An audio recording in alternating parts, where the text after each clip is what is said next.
Vamos a pasar en este momento a las exposiciones. Vamos a invitar a nuestros expositores de esta noche en estas charlas, en estas mesas redondas, por los 10 años de la visita del Papa Francisco. Vamos a invitar al Padre Arturo Moscoso Pacheco.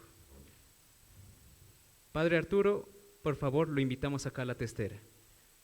Un fuerte aplauso, por favor.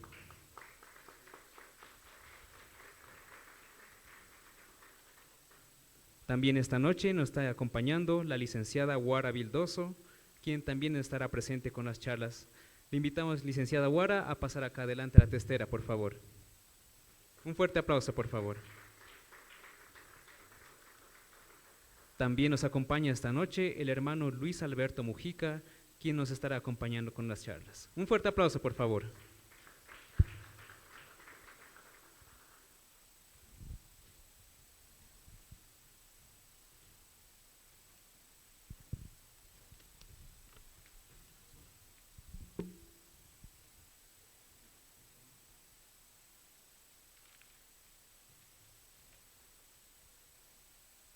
Para este primer tema, tenemos al expositor, al reverendo padre Arturo Moscoso Pacheco, sacerdote jesuita, licenciado en filosofía por la Universidad Católica Boliviana, licenciado en teología con especialidad en Sagrada Escritura por la Universidad Pontificia Comillas de Madrid y doctor en teología Sagrada Escritura por el Centro de Estudios Superiores de la Compañía de Jesús. Se ha desempeñado como docente en varias universidades y facultades teológicas de Bolivia y Latinoamérica. Fue director del Colegio Sagrado Corazón de Sucre, actualmente director del Colegio San Ignacio. El padre Arturo Moscoso nos acompañará esta noche con el tema Comunión en la Iglesia Sinodal. Estimado padre, todo suyo. El micrófono, ¿no? El micrófono.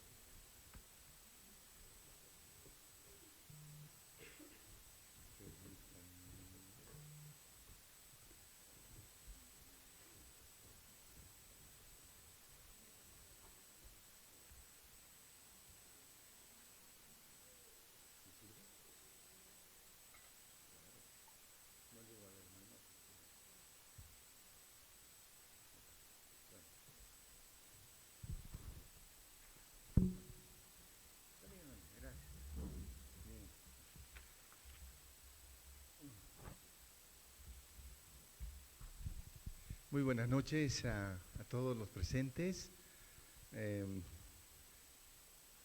Gracias por la presentación, no era necesaria, pero bueno, está bien.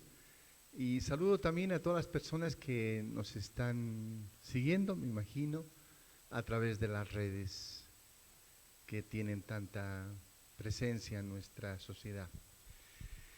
Bien, nos han dado 25 minutos, voy a intentar usarlos, los 25, y si puedo menos, mejor.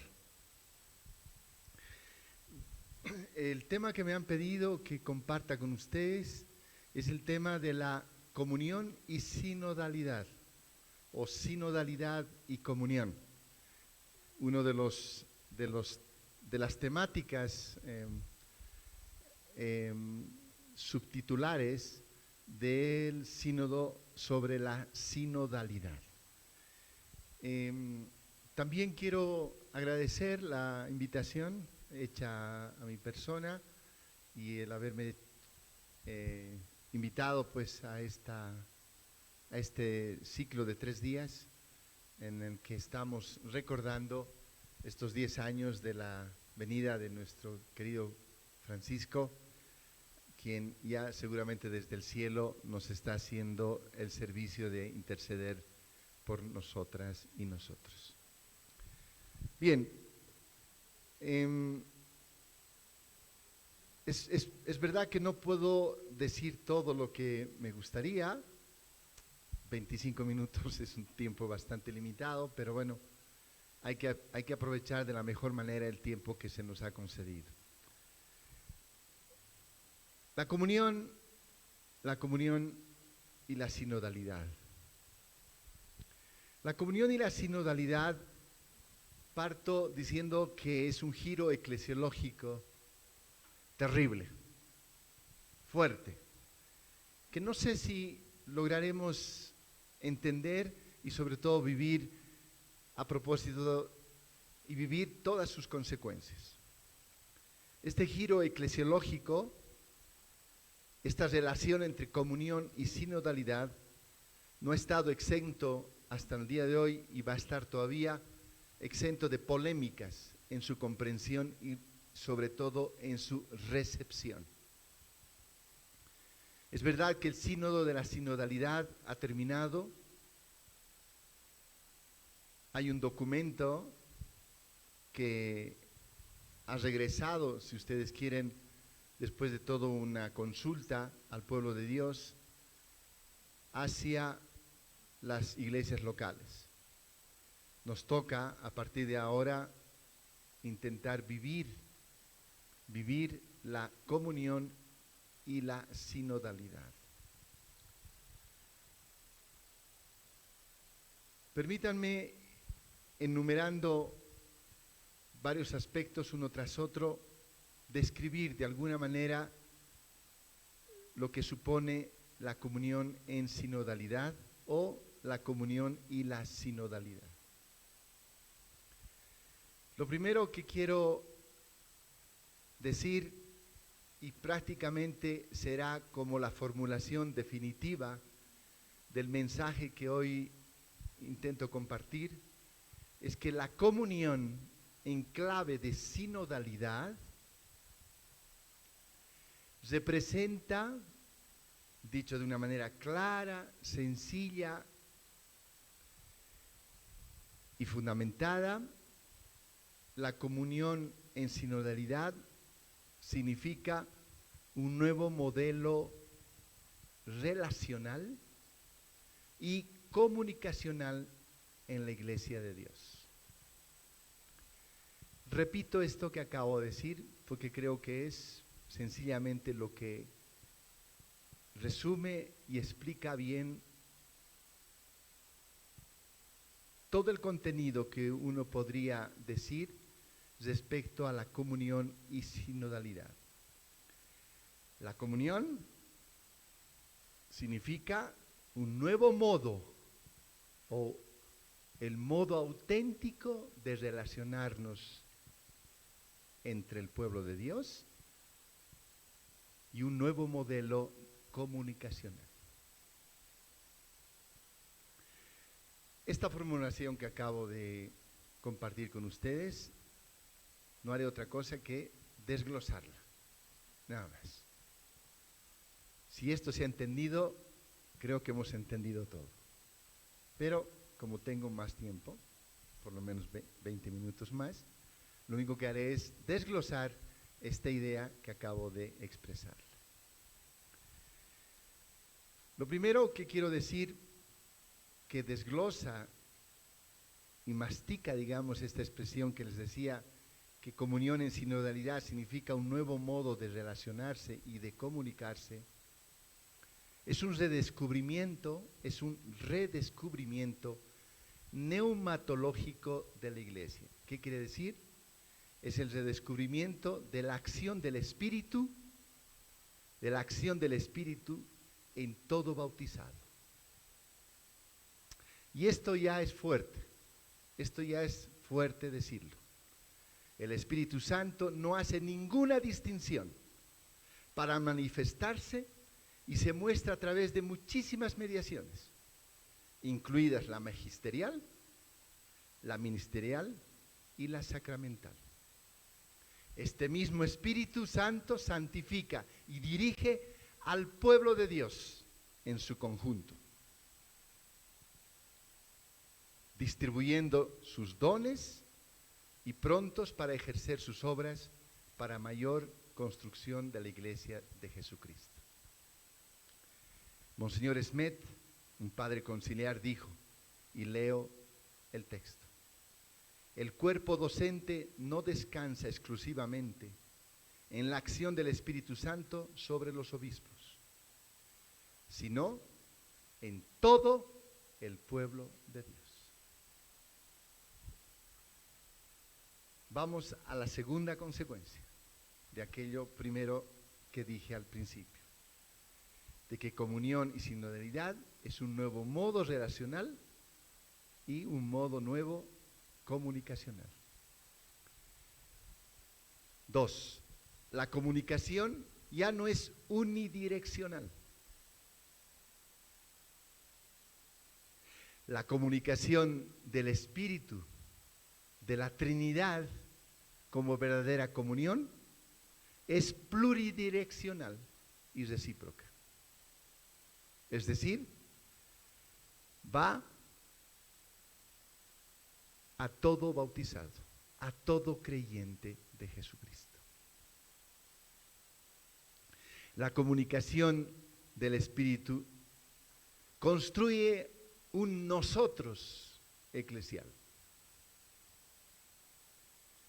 Y tan fuerte es esto que acabo de decirles, que destruye la pirámide eclesial que hasta ahora ha regido en nuestra vida de iglesia.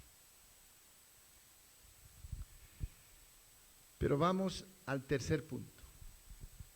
El tercer punto es el famoso sensus fidei fidelium o sensus fidelium, que no es otra cosa que el sentido de los fieles. ¿Y qué significa el sentido de los fieles?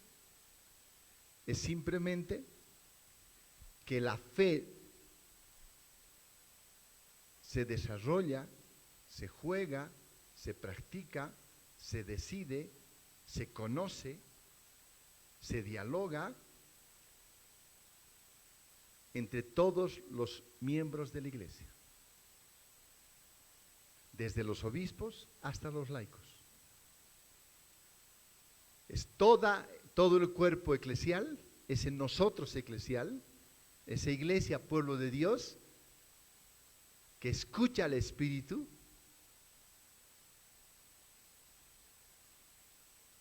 y de tal manera escucha al Espíritu que el interés no es tanto cómo se escucha al Espíritu, sino con quién se escucha al Espíritu.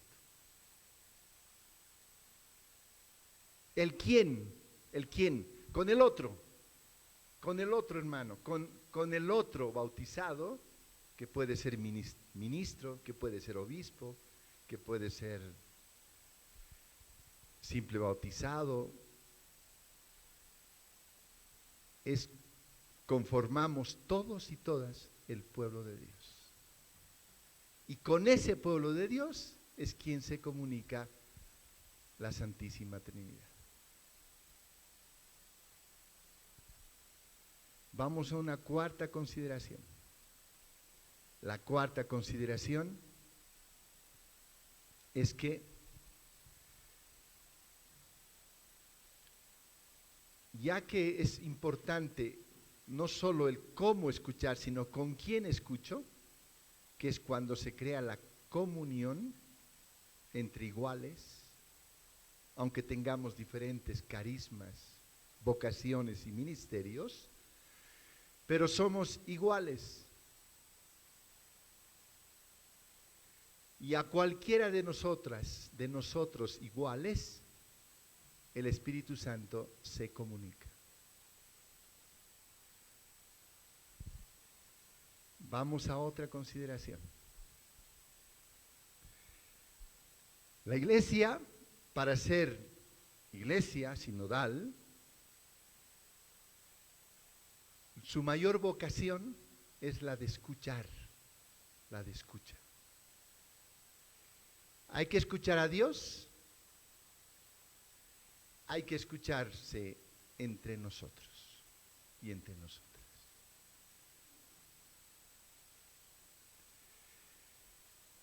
Y la escucha no puede limitarse simplemente a un oír, sino a un discernir, a un interpretar y finalmente a un juzgar lo que se escucha.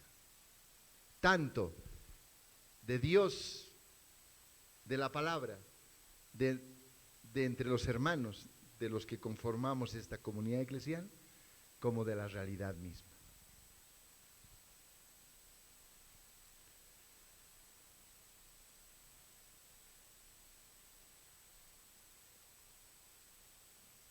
Cuando escuchamos y nos escuchamos, participamos de esa misma actitud de nuestro buen Dios, que es quien nos escucha.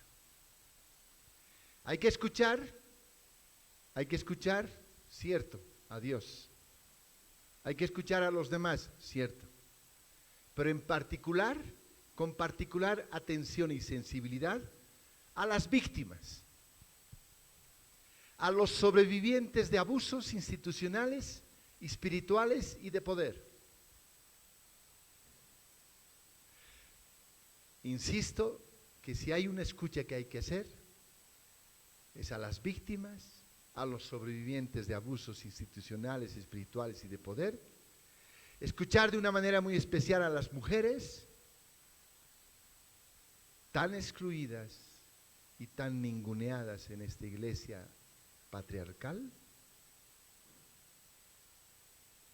Escuchar a las mujeres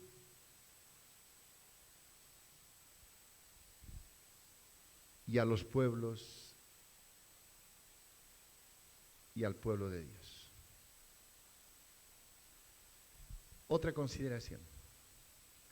La otra consideración es que esta práctica de la escucha, que necesita un cambio de modos de relacionarnos y un modo distinto de comunicarnos, que es donde se juega la comunión, está generando una iglesia invertida. Una iglesia invertida. Ya no la iglesia piramidal, donde uno estaba en la cabeza, algunos al centro y todos abajo. Con el signo de la sinodalidad, esto al menos se dio la vuelta y ahora son todos, algunos y uno. Procurando ya no ni siquiera una iglesia piramidal, sino más circular. Más circular. Más de todos iguales, aunque tengamos diferentes carismas y vocaciones.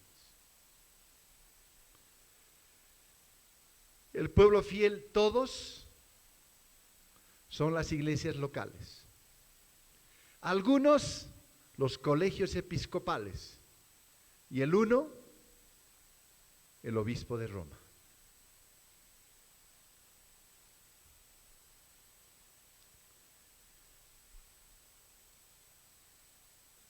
Este cambio estructural de la iglesia rompe en un nuevo estilo de comunión, en un nuevo estilo de relaciones, en un nuevo estilo de comunicación, rompe la herencia organizativa y comunicativa unidireccional, expresada en el ejercicio monárquico de la autoridad. Sin comunidad, es decir, sin comunión. Para que haya comunión, tiene que haber comunidad de iguales, tiene que haber pueblo de Dios, con un nuevo modo de relacionarse y un nuevo modo de comunicarse.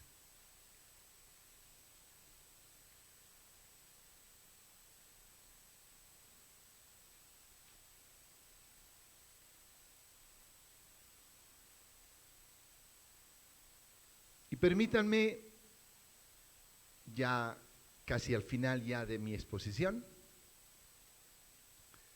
que en realidad lo que se precisa y lo que se está pidiendo y lo que se nos está pidiendo es una conversión de los modos relacionales, de los modos organizacionales, estructurales y modos comunicacionales. Tiene que haber un nuevo modo de ser iglesia. Un nuevo modo de tratarnos, un nuevo modo de situarnos, un nuevo modo de escucharnos, un nuevo modo de comunicarnos. Estos nuevos modos relacionales supone un reaprender el arte de la relación. no solo con Dios, no solo entre nosotros, sino con la realidad y con la naturaleza, es decir, con la creación. Tenemos que ensanchar la capacidad, escuchando en profundidad, caminando juntos, valorando la otredad y tomando conciencia de la diversidad.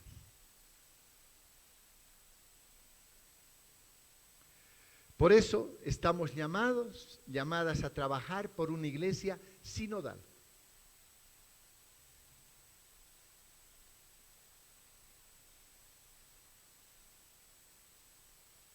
Y trabajar en la calidad de nuestras relaciones. Que superen, y permítame decirlo con mucha fuerza, superen la sombra del clericalismo. Que supere la sombra del clericalismo. En palabras del Papa Francisco, voy a decir que el clericalismo es una plaga, decía él. Tenemos que huir de este estereotipo que tanto daño ha hecho a la iglesia, al que la asamblea, inevitablemente el pueblo de Dios, ha sido y ha estado expuesto, más allá de las buenas intenciones. ¿Por qué? Porque el clericalismo nos ha llevado a una visión elitista, vertical y piramidal, de abuso monárquico de la autoridad.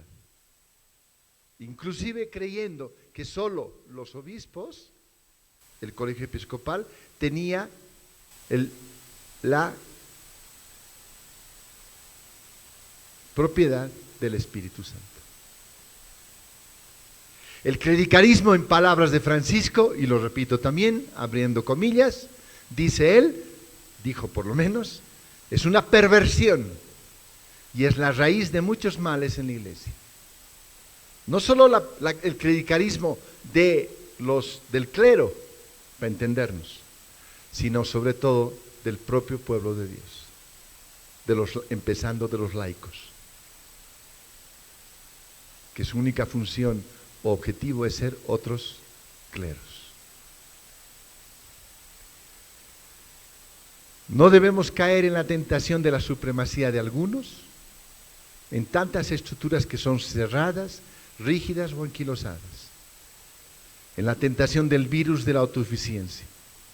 Lo que tenemos que hacer es enseñarnos, debemos aprender, desaprender el clericalismo, aprender la comunión, la sinodalidad, para reaprender el verdadero sentido de la iglesia de Jesucristo.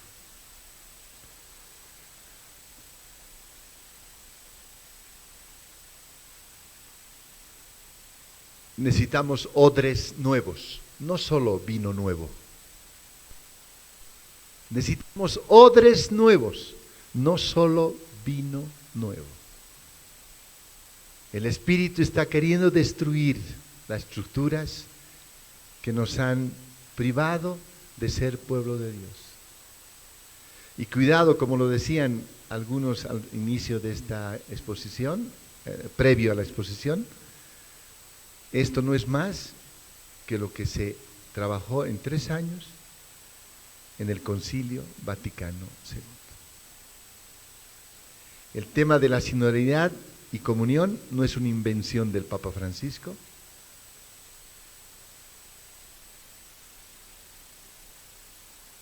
sino el paso del Espíritu de Dios en esta iglesia. Y para ello, y ahora sí termino, estos modos nuevos relacionales nos van a permitir ser testimonio y testigos ante una sociedad en la que la desigualdad social, la falta de oportunidades,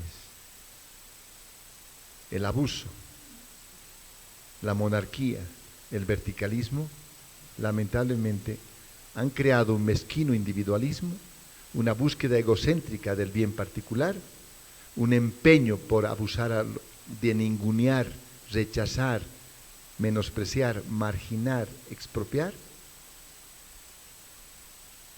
en lugar de hacer de esta sociedad un lugar de encuentro, como debería ser la iglesia. ¿Comunión? Sí, porque la iglesia es un lugar de encuentro y no se trata simplemente de vivir en comunión, sino hay que construir esta comunión. Muchas gracias.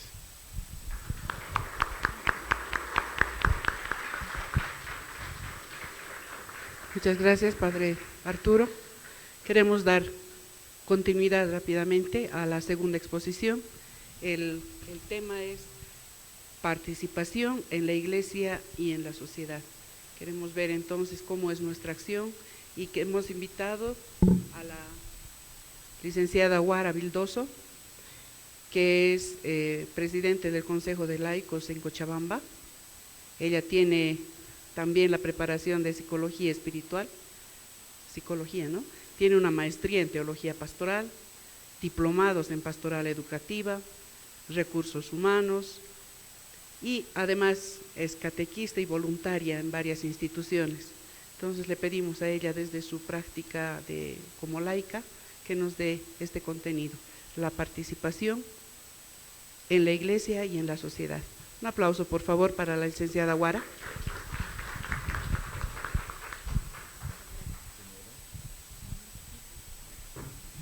Muy buenas noches. Gracias por los aplausos. Esta noche pues nos convocan estas 3 palabras claves del magisterio del Papa Francisco. Y en este momento hablaremos de la participación en la iglesia y la sociedad desde una mirada de los laicos, ¿no? Hablaba entonces de estas 3 palabras importantes que son claves, que nos interpelan, además que nos mueven a la acción. En este caso,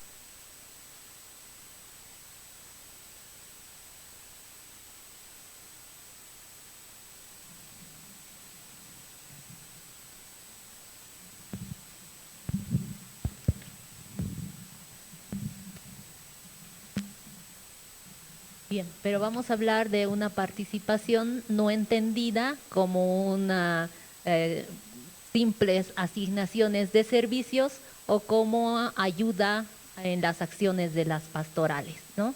Sino que vamos a hablar de una visión de la participación que nos ha dejado nuestro querido Papa Francisco, quien con su lenguaje tan directo, con sus gestos tan proféticos, tan latinos podríamos decir, nos llama o más bien no nos llama a otra cosa que a una profundísima conversión pastoral y sinodal, unida obviamente al redescubrimiento de la participación que brota del bautismo que todos tenemos. Entonces, yo le voy a hacer un gestito, por favor, para que vayamos haciendo. ¿Sí? Gracias. Bien. Entonces, con la invitación de esta iglesia en salida, esta iglesia de hospital de campaña, vamos a ponernos todos también al servicio, y eso es lo que nos pide, al servicio de la misión. Bien, vamos a hablar entonces de esta visión de la corresponsabilidad. Bien, para el Papa Francisco, la renovación de la iglesia pasa ineludiblemente, ¿no?, por superar la tentación más grave de nuestro tiempo, que acabamos de escuchar también de aquí de la voz del Padre. En el gráfico encontramos 2 vías paralelas, ¿no? Y bueno, esta también es una de las tentaciones, o bueno, de la que estamos hablando, la tentación más grave. ¿Por qué? Porque hace que veamos laicos por un lado, religiosos por otro, clérigos por un lado, obispos por el otro, la estructura de la iglesia más no sé, cultural por un lado. Tenemos por el otro lado los que se sienten como más, algunas veces nos sentimos como más puros, ¿no? Entonces, como que no se van juntando. Entonces, la invitación es pues a superar estas cosas. Y por eso su magisterio se asienta sobre algunos pilares fundamentales que quiero compartir, que los tenemos ahí. Sinodalidad, superar el clericalismo, la fraternidad y una iglesia en salida. El primer pilar es la sinodalidad. Para Francisco, la sinodalidad no es una mera consulta o una moda, sino que es el modus vivendi et operandi de la Iglesia del tercer milenio. Es un proceso que implica caminar juntos como iglesia, esto que ya hemos escuchado tantas y tantas veces y que a veces nos cuesta hacer carne, caminar juntos con todos los miembros, laicos, presbíteros, obispos y religiosos. ¿Bien? Esto significa que debemos tomar decisiones y planificar nuestra pastoral con el pueblo y no para el pueblo. Como dice el Papa Francisco en su exhortación apostólica Evangelii Gaudium, la Iglesia es un pueblo que camina. La sinodalidad también es una invitación a superar el clericalismo, esa caricatura del sacerdocio, como lo llama el Papa, quien nos recuerda que el clericalismo aparece cuando, ya lo mencionaba, los clérigos se creen superiores o los laicos esperamos que nos traten diferente. De esta forma se crea una dinámica que nos empobrece en los carismas, reduciendo el rol de los laicos a un rol de servicio interno que impide cumplir nuestra misión fundamental. ¿Cuál es esta? Ser sal y luz del mundo. Otro pilar, la fraternidad y la amistad social. En Fratelli Tutti, Francisco nos presenta el icono del buen samaritano, que lo hemos visto tan bonito representado con el primer equipo que nos ha hecho la animación hoy día. Nos llama a construir una cultura del encuentro que derribe los muros de la indiferencia y el descarte. La comunión eclesial, si es auténtica, se desborda en un compromiso por la fraternidad universal. No podemos rezar Padre Nuestro y sentirnos hijos únicos, ¿cierto?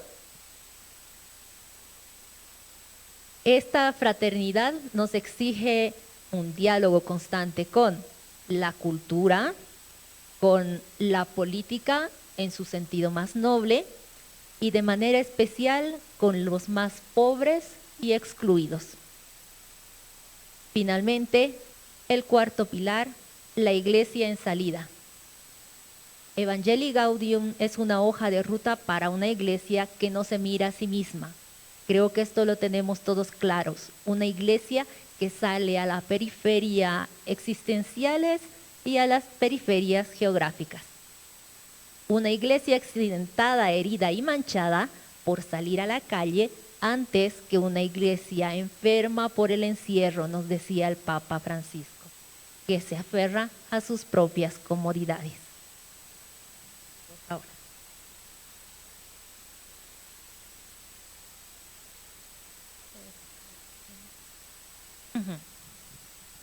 Quiero compartir con ustedes una reflexión desde los laicos organizados, ¿bien? Que la comparto con esta frase. Vamos a ir desde la colaboración hacia la corresponsabilidad.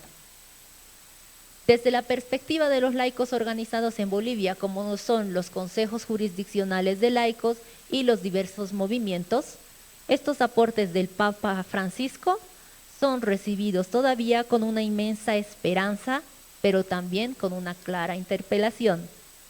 Durante mucho tiempo, la participación de los laicos se ha entendido en términos de colaboradores o ayudantes, con las tareas del clero principalmente.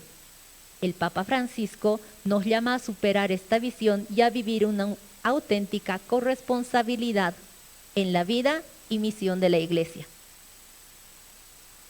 Repasemos un poquitito desde dónde viene esta mirada.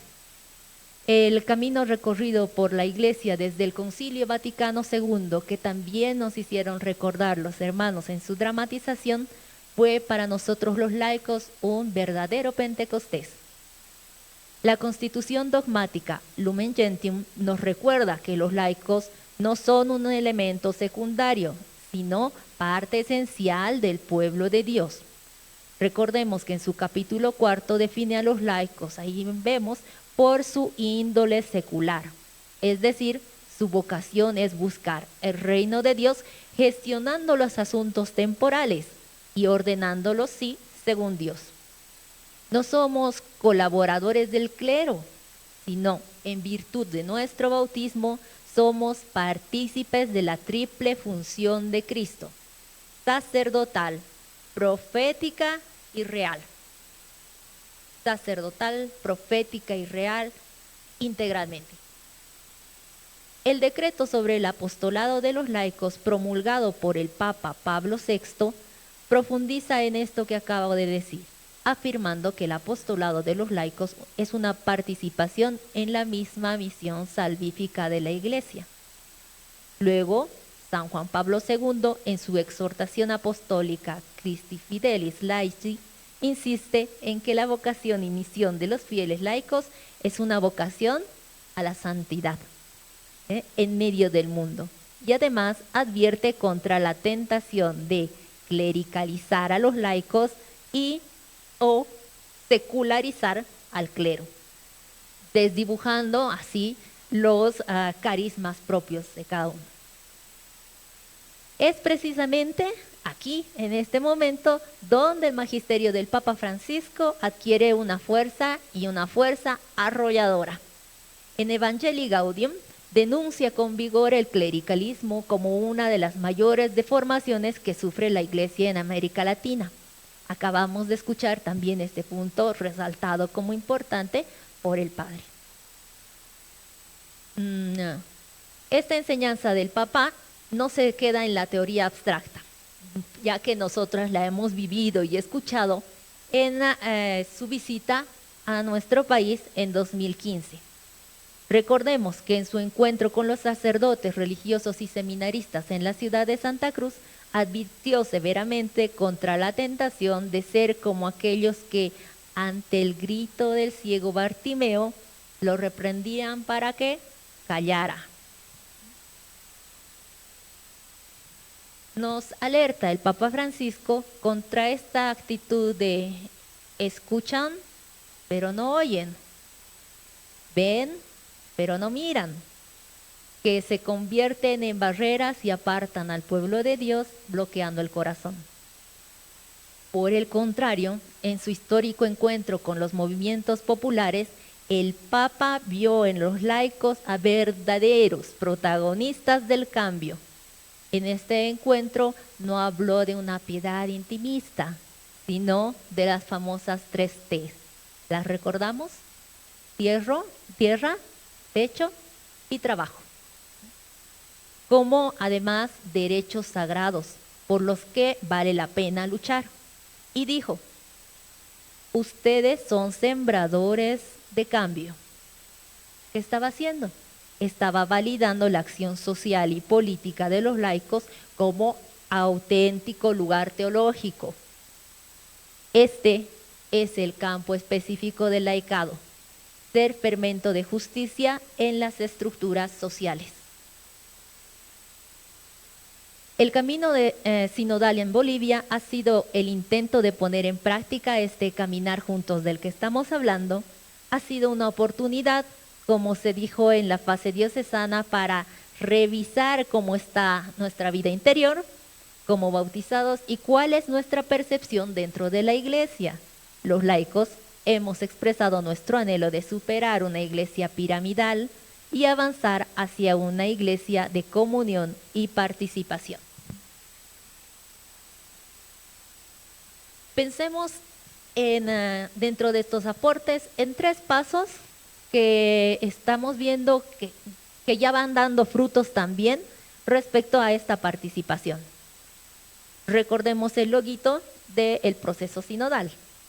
La fase diocesana del sínodo fue para nosotros, por ejemplo, una experiencia inédita de escuchar a nivel nacional, donde miles de laicos, religiosos y sacerdotes han podido expresar sus sueños y también sus preocupaciones. La síntesis diocesana y la síntesis nacional reflejan un anhelo profundo de superar una iglesia piramidal, como acabo de decir, y caminar hacia una corresponsabilidad real. La asamblea eclesial, reconocemos el segundo el loguito, la participación de delegados bolivianos en la asamblea eclesial de América Latina y el Caribe, donde tuve la bendición de poder participar en la primera fase, reforzó la conciencia de ser un pueblo en camino y la necesidad de aplicar a nuestra realidad sus conclusiones, o más bien a la realidad de cada pueblo latinoamericano. Recientemente, en la quinta asamblea eclesial de la Iglesia en Bolivia, inspirada lógicamente por el magisterio del Papa Francisco, ha marcado un hito en la búsqueda de una pastoral como más orgánica y una pastoral de conjunto. Finalmente, la voz profética en la realidad social. Cuando ante las crisis sociales y políticas que vive nuestro país, la voz de la Conferencia Episcopal Boliviana, que hoy tan amablemente nos reúnen, la voz de la Conferencia Boliviana de Religiosos, del Consejo Boliviano de Laicos y muchas jurisdicciones, ha sido un referente que llama al diálogo, a la paz, a la defensa de la democracia, los derechos humanos y la casa común. Estamos viendo 3 pasos que vamos dando, pero también existen otros retos por delante. ¿Cuáles podrían ser estos retos? Les comparto 5 desde la reflexión de los laicos. El primero, superar la polarización. La profunda polarización política y social que vivimos en Bolivia también se filtra en nuestras comunidades. El reto aquí es hacer de nuestras parroquias y movimientos verdaderos espacios de amistad social, donde sea posible el encuentro entre quienes piensan distinto, porque además así podemos ser un signo profético para nuestro país. Una segunda idea, ir de la teoría a la práctica sinodal. Aquí nos toca preguntarnos con honestidad. Y para los que ya les está venciendo el sueño, pues ahora con los ojitos cerrados pensemos esta pregunta. ¿Son nuestros consejos pastorales meramente consultivos o son espacios reales de discernimiento y de toma de decisiones? ¿Reconocemos la vida y la misión de los movimientos laicales fuera de nuestras parroquias o fuera de nuestro techo parroquial no existe nada más? Y finalmente, ¿cómo podríamos integrar la voz de los niños, los jóvenes y los alejados a las planificaciones pastorales? Comparto con ustedes un tercer puntito: vencer el clericalismo residual, porque aún persisten actitudes clericales que obstaculizan la corresponsabilidad de los laicos. El cambio requiere, por parte de sacerdotes y obispos, por ejemplo, el aprender a delegar de verdad, confiar y acompañar sin controlar.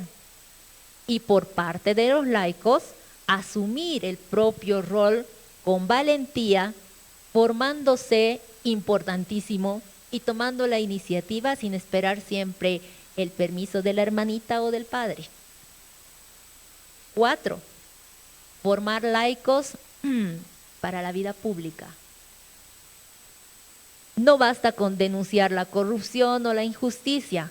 Aquí en La Paz no basta con salir a marchar o bloquear, sino que es necesario crear espacios para formar activamente a los laicos con una sólida doctrina social, para que, como decía el Papa en su visita, seamos sembradores de cambio en la política, en la economía, en la educación, en la cultura, en lo que haga falta. Y finalmente, el punto del diálogo con la juventud, pues estamos perdiendo a nuestros jóvenes, a todos nos consta. Necesitamos encontrar nuevos lenguajes y nuevas formas de presencia para dialogar con sus anhelos, con sus búsquedas en este mundo que es cada vez más globalizado, digitalizado y secularizado. Les comparto algo. He practicado harto para llegar hasta 25 minutos y no pasarme. Parece que ahora me he apurado porque no suena mi alarma de 20. Y estamos en las conclusiones. Entonces, como conclusiones, me gustaría compartir con ustedes, todos queridos hermanos, que este modelo de participación al que nos llama el Papa Francisco, lo podríamos ver como un poliedro, donde cada carisma, cada vocación aporta su riqueza. Cada uno es distinto, pero forman juntos una unidad rica y armónica. Es una participación que quizá pueda incomodar, porque nos saca de nuestra zona de confort y nos lanza a la misión. En definitiva, los laicos necesitamos o pedimos 3 puntos. Apertura para cumplir nuestra propia e insustituible misión en el corazón del mundo. Les pedimos también a nuestros líderes en la fe que caminen junto a nosotros, no delante para ser seguidos ciegamente, no detrás para empujarnos, sino al lado, en medio, para escuchar, animar y sostenernos en la esperanza. Queremos que confíen en nuestra madurez cristiana y nos envíen a las fronteras, sin temor a que haya equivocaciones. Como decía el Papa Francisco, prefiero una iglesia herida, una iglesia que tropieza, mientras nosotros los laicos trabajamos por el reino de Dios en esta realidad terrenal que nos toca. Que María, nuestra buena madre, nos acompañe en este camino para construir juntos la iglesia que nuestro pueblo necesita y merece. Muchas gracias.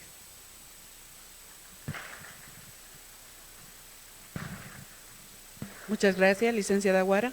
Queremos hacerles notar, queridos hermanos participantes, que nuestra compañera Daniela les va a entregar unos papelitos para poder anotar las preguntas, para que al final sea rápida las respuestas también que tengan nuestros expositores, ¿ya? Están repartiendo ya los papelitos, alistando las preguntas para que ya nuestros expositores den respuesta. Ahora sí pasamos a la tercera exposición. Damos un fuerte aplauso a la licenciada Guara Vildoso, nuevamente por su ponencia, que haya sido iluminadora para todos nosotros y nosotras que estamos en este espacio de compartir. También abrimos en este momento el espacio a nuestro siguiente expositor, el hermano Luis Alberto Mujica. En su formación, él nos presenta, es religioso de la Orden Hospitalaria de San Juan de Dios. Cuenta con una licenciatura en Psicología en la Universidad Privada Abierta Latinoamericana, magíster en Salud Mental Comunitaria de la Universidad Andina Simón Bolívar, magíster en Gestión en Salud de la Universidad Argentina de la Empresa y neurocientista de la Universidad Andina Simón Bolívar. Fue profesor universitario de pre- y posgrado y ha participado en diferentes trabajos de investigación en el área de la salud. Ha ocupado diferentes cargos de responsabilidad en la Orden Hospitalaria de San Juan de Dios, en la Conferencia Latinoamericana de Religiosos y Religiosas, en la Iglesia Católica en Bolivia y en América Latina. Actualmente es parte del comité directivo del Centro de Rehabilitación en Salud Mental San Juan de Dios de La Paz y acompaña a miembros de la Iglesia en temas de salud mental. Es partícipe de la Comisión de Escucha de la Conferencia Episcopal Boliviana y desde hace 2 años preside la Conferencia Boliviana de Religiosos y Religiosas de La Paz. Démosle un fuerte aplauso.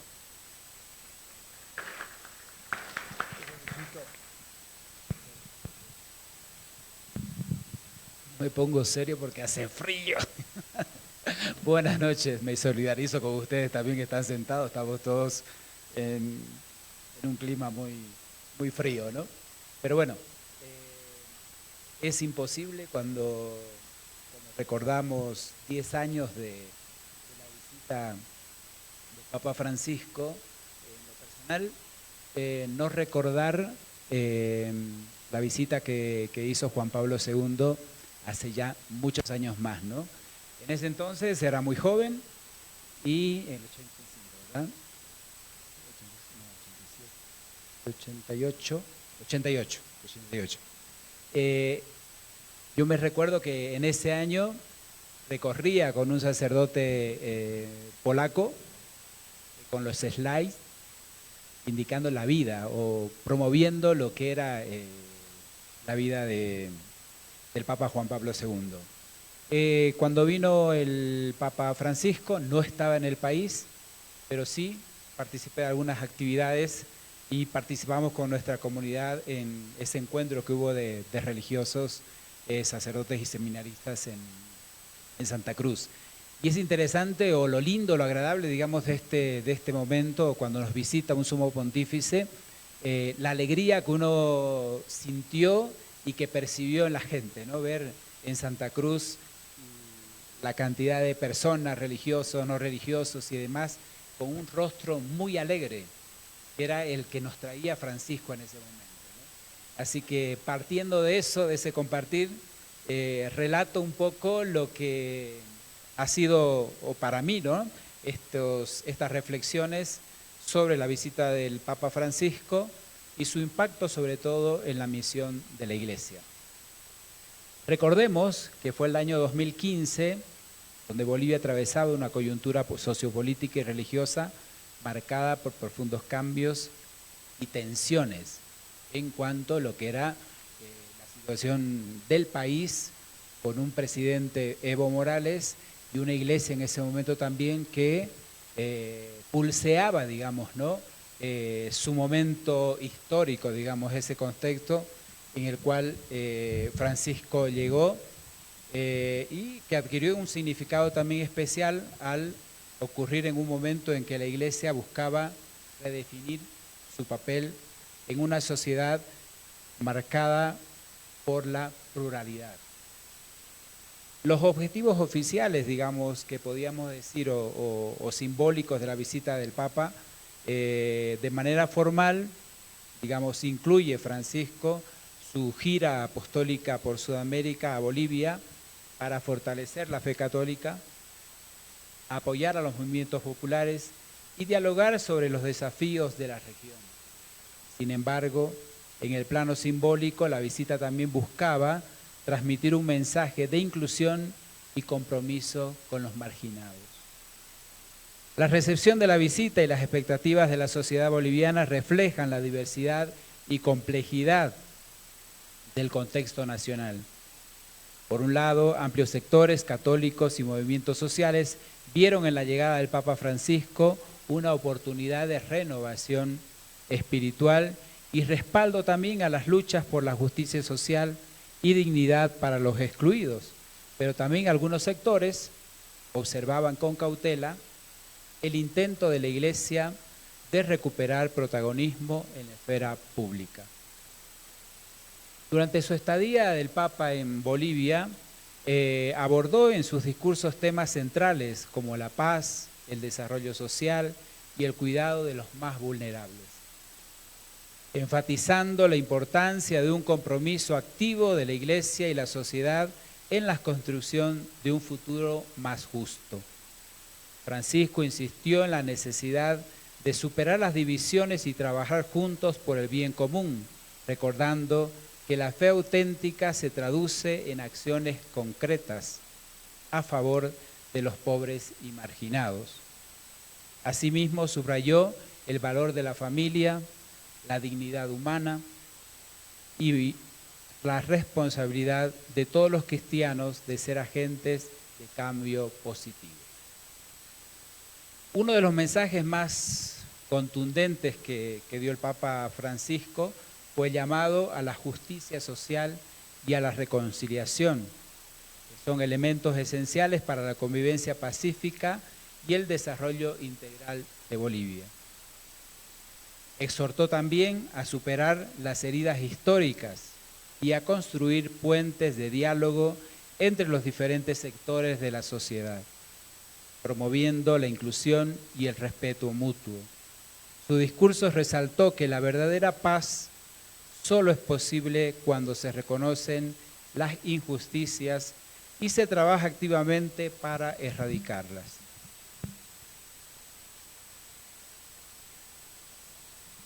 Haciendo hincapié también en la importancia de la solidaridad y la fraternidad para alcanzar una sociedad más equitativa.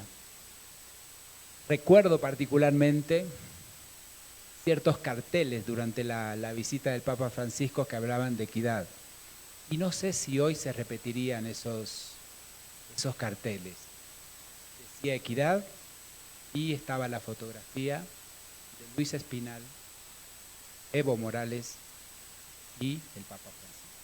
No sé si eso hoy realmente se repetiría.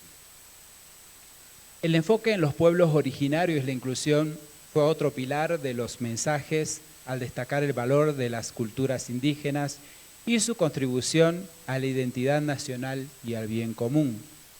Reconoció los desafíos históricos y contemporáneos que enfrentan estas comunidades, instando a la Iglesia y al Estado a respetar sus derechos y tradiciones.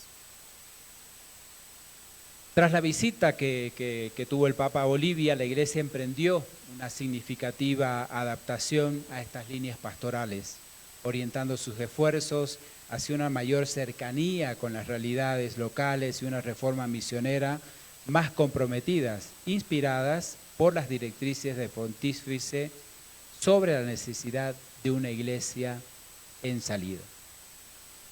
El impulso a la opción preferencial por los pobres, que ya lo comentaron anteriormente, central en el magisterio de Francisco, cobró una renovada fuerza, motivando a seguir intensificando el trabajo social y solidario que realiza la Iglesia en nuestro país, acompañando a comunidades marginadas en áreas rurales y urbanas, la promoción de proyectos productivos y educativos, en el acceso a servicios básicos como la salud y la vivienda.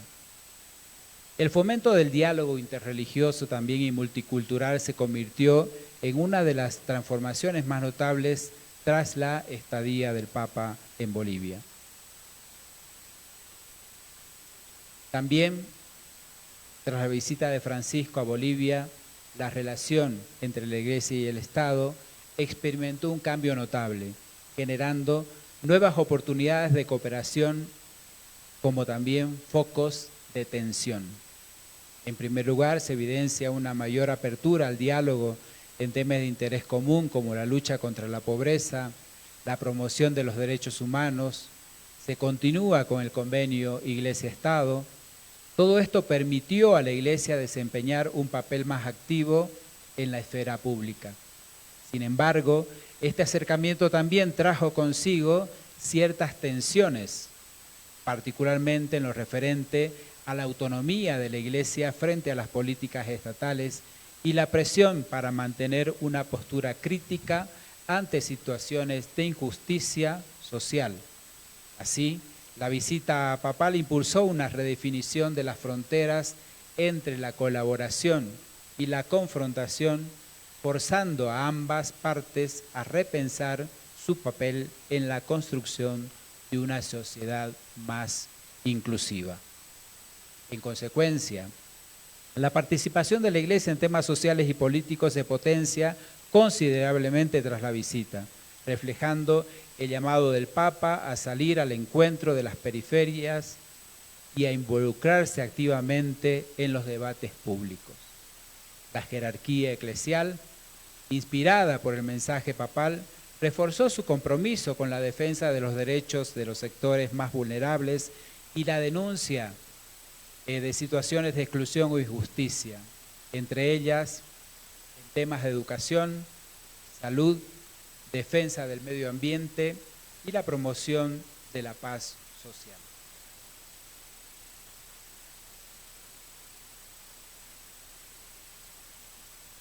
Muchos ciudadanos, tanto católicos como no católicos, valoraron positivamente el compromiso social de la Iglesia y su renovada cercanía con la necesidad del pueblo. Algunos desafíos del futuro para la Iglesia en Bolivia al evaluar los logros y limitaciones desde la visita de Francisco a nuestro país. Es evidente que la Iglesia ha avanzado en la promoción de la misión más inclusiva y comprometida socialmente, aunque persisten desafíos significativos. La inspiración papal se tradujo en una mayor apertura hacia los sectores vulnerables, así como el fortalecimiento de programas de apoyo comunitario y el desarrollo de proyectos enfocados en la justicia social. Sin embargo, la desigualdad estructural en América Latina y particularmente en Bolivia sigue siendo un obstáculo importante para el alcance pleno de estos objetivos, lo cual exige una revisión constante de estrategias y una mayor colaboración institucional. Solos no podemos. Y lo experimentamos constantemente nosotros en las actividades que realizamos. En nuestro, particularmente, trabajo en temas de salud mental, nuestra congregación, nuestra orden, trabaja en Bolivia desde hace muchos años y vemos que solos no podemos. Nosotros, para atender a las personas vulnerables en temas de salud mental hoy, necesitamos de toda la sociedad. Frente a los cambios sociales y culturales en la última década, la Iglesia de Bolivia ha delineado nuevas prioridades pastorales para responder a las necesidades emergentes de la población. Entre estas prioridades destacan la atención a los migrantes, la inclusión de los jóvenes en la vida eclesial y el acompañamiento a los ancianos y adultos vulnerables en un contexto de creciente vulnerabilidad social.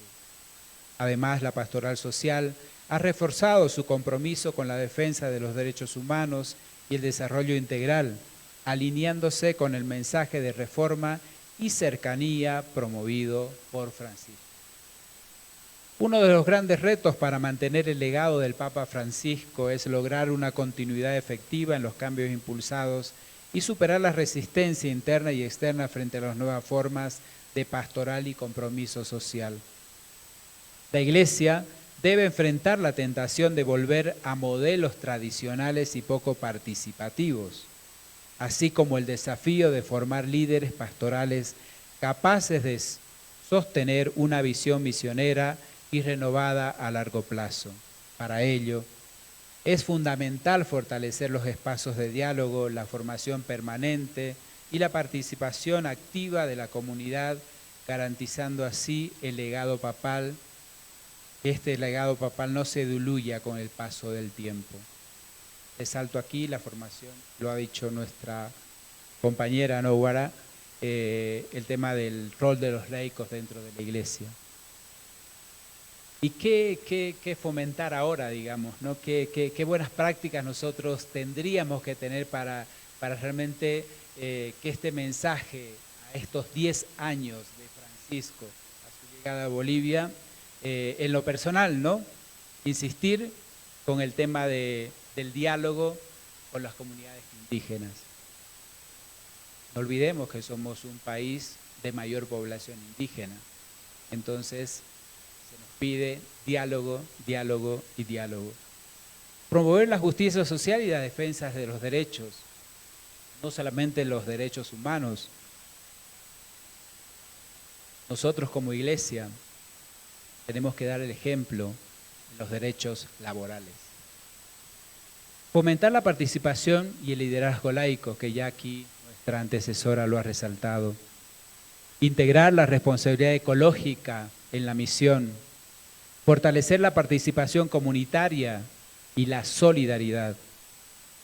Y dejar de lado la autorreferencialidad. Nos decía Francisco, superar la autorreferencialidad para mirar hacia un horizonte más amplio es indispensable en este momento de cambio. Para conocer a los interlocutores de su misión y acercarse a ellos, el comunicador debe hacer un viaje de ida, cambiando de actitud y mentalidad si es necesario. Este es el camino que nos mostró el Concilio Vaticano II y luego San Pablo VI, San Juan Pablo II, pero antes, este es el ejemplo del apóstol Pablo, que comunicando el Evangelio creó relaciones e hizo comunidad.